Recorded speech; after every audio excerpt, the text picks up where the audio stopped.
நீங்கள் பார்த்துருக்கீங்க நம்ம எஸ்கேஎம் கோட் ஃபார்ம்னா எல்லாமே குட்டி பாருங்க தரமாக இருக்கும். நம்ம எல்லா குட்டியுமே கை பழக்கம் தான் பாருங்கள். உடல் எடை தான் பாருங்கள். அதுக்கு அடுத்து நம்ம பையன் தான் எல்லாருமே நம்ம பையில தான் கை பழக்கம் தான் பார்த்துக்கோங்க. குட்டி நீளம் எல்லாமே கரெக்டாக இருக்கும், கரெக்டாக இருக்கும். எல்லாமே நம்ம குட்டி தான், எல்லாம் கை வளர்க்குறாங்க. அடுத்து பார்த்துட்டு சோளம்பாடியில்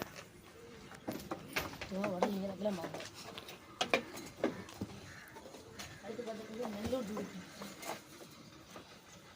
மயிலம்பாடி மாதிரி இருக்குது. நெல்லூர் ஜுடுக்கி 80 கிலோ 80 கிலோ. அடுத்து நீங்கள் பார்த்துட்டு கண் கருப்பு குட்டி எல்லாமே கை வளர்ப்பு தான். நீங்கள் பார்த்துட்டு இருக்க பக்கமான குட்டி தான். எடுக்க எந்த குட்டி வேணாலும் நம்ம எஸ்கேஎம் கோட் ஃபார்முக்கு வாங்க. எத்தனை கிலோனாலும் நம்மகிட்ட குட்டி இருக்குது.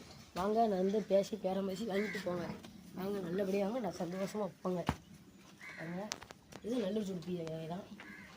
நல்ல பையன், எல்லா குட்டியுமே நம்மளுக்கு கை வளர்ப்பு தான். இது வெள்ளை குத்த வெள்ளை, இது நல்லூர் சுடுப்பி வகை மாதிரி பாருங்கள். நீல எல்லாம் பக்காவாக இருக்குது.